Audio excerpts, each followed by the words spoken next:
And it's just very bizarre to me that the Republicans, who ran up all the debt, who bought all the wars without paying for it, and all the tax cuts without paying for it, and are supposed to be the party of business, they're the ones who are threatening to basically play chicken with the Depression.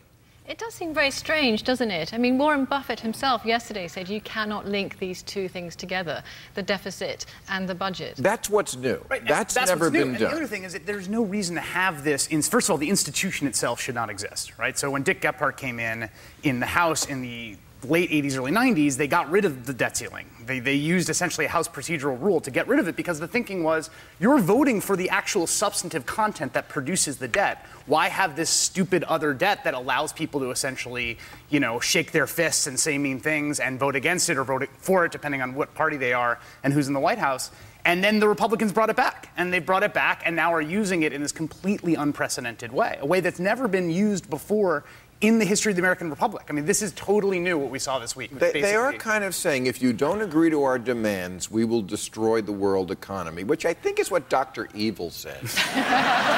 No, Dr. Evil only asked for $1 million.